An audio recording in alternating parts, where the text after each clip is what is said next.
La rencontre d'aujourd'hui, c'est dans le cadre de la rencontre annuelle de COASP Mali, le comité ouest africain des semences paysannes, Antenne Mali.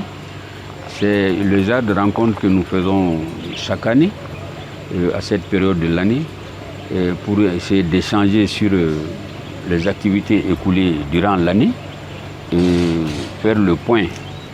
C'est-à-dire faire le point aussi bien de ce qui a réussi, de ce qui n'a pas réussi, quelles ont été les difficultés, et puis les perspectives pour l'année à venir. C'est les différents membres de COASP Mali qui sont uniquement des organisations de producteurs de semences de façon agroécologique. C'est ce que nous appelons des semences certifiées, pas des certifications techniques et industrielles, non. Que nous certifions système participatif garanti paysan. C'est-à-dire que c'est ceux qui les produisent, donc qui produisent réellement de façon agroécologique et qui consomment, qui récoltent de façon agroécologique et qui vendent également de façon agroécologique. Donc c'est cette rencontre qui a lieu chaque année.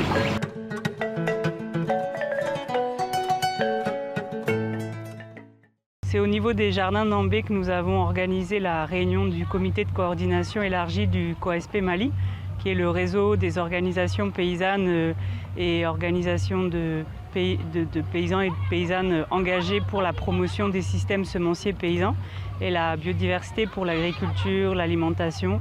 On travaille en agroécologie paysanne. Donc chaque année, on essaye de faire un point en début d'année pour évaluer les activités qu'on a eu à réaliser au niveau des différentes régions. Donc on a des organisations qui sont présentes, représentantes de la région de Kay, de Gao, Bandiagara, Koulikoro, Bamako, Sikasso, Mopti, Ségou bien sûr.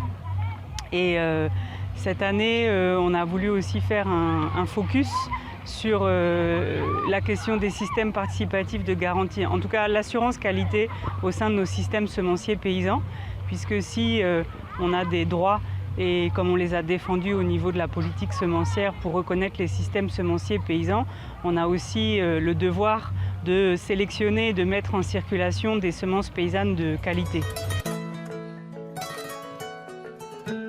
Nous sommes dans un monde qui balance, où il y a les multinationaux, où il y a des gens qui sont là à nous intimider pour essayer de nous faire perdre nos semences paysannes et aller faire les semences hybrides ou les semences OGM qui nous viennent d'ailleurs, qui ne sont pas reproductibles, qui ne sont pas adaptées à nos conditions climatiques, à notre système d'agriculture, à notre alimentation. Donc faites beaucoup attention à ces gens-là et essayez de conserver vos semences et essayez de multiplier vos semences. C'est eux qui sont adaptés, c'est eux qui s'adaptent à ce changement climatique que nous vivons aujourd'hui, à ces inondations que nous vivons aujourd'hui. Les semences-là peuvent être d'origine végétale ou animale. Donc l'objet qui est autour de ces semences, c'est généralement des échanges, ce n'est pas généralement à but lucratif. Donc ça permet aux producteurs d'éviter d'aller toujours au marché pour s'approvisionner en semences externes.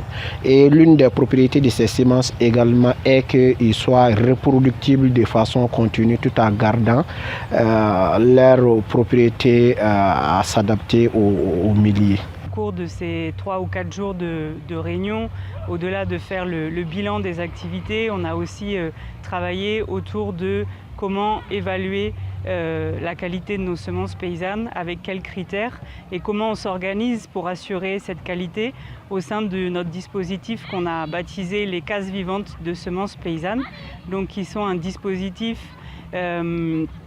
dynamique basé sur un réseau, au niveau d'un territoire, sur un réseau de paysans et de paysannes qui sélectionnent, conservent, multiplient les semences paysannes d'origine végétale, mais aussi les races animales.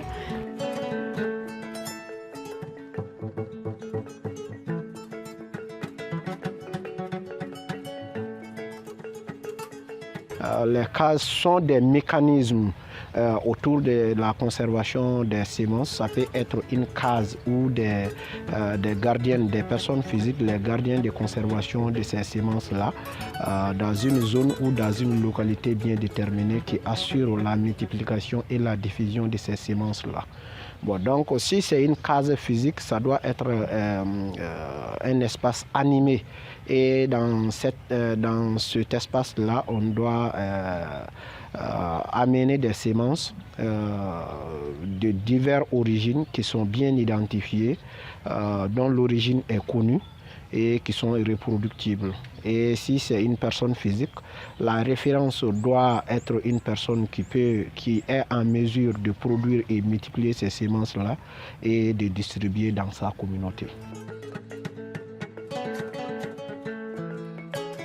La case du Dan nous permet de faire l'échange de nos semences que nous conservons dans ces cases-là, qui est totalement local, ni engrais, ni des produits chimiques, qui est totalement fait avec nos composts. Cette année, quand même, on a eu la chance aussi d'inviter d'autres organisations pour qu'elles puissent aussi s'inspirer de ce qu'on est en train de faire et partager aussi, eux, leurs expériences, notamment autour des systèmes participatifs de garantie, comme je le disais. On a organisé cette rencontre au niveau des jardins d'Ambé, qui est un lieu de production, d'expérimentation en agroécologie paysanne. C'est aussi un lieu où on fait la promotion du consommé local. Lors de nos rencontres, on mange les produits qu'on cultive en agroécologie paysanne. Et ça permet aussi de s'appliquer d'abord à soi-même les principes qu'on défend au-delà. On a essayé de prendre aussi du temps pour aller visiter un peu sur le terrain. Donc ici, les jardins d'Ambé. Et puis d'autres localités aussi où d'autres organisations sont en train d'évoluer, comme le champ de Boli, qui est membre de AMSD, ou bien le Centre sahélien pour la biodiversité. Ensemble, les paysannes, les praticiennes, et ensuite les accompagnateurs qui nous accompagnent dans ça, qu'on puisse être ensemble pour pouvoir défendre nos semences paysannes, et puis ensuite voir quel plaidoyer on peut mener pour la reconnaissance de ces semences et même pour la reconnaissance du droit des paysans et paysannes. C'est à travers ça qu'au niveau du COSPE Mali, on est arrivé à élaborer la politique sémencière du Mali, qui prend en compte les semences conventionnelles et puis les semences paysannes, qui n'étaient pas du tout le cas dans la politique sémencière du Mali.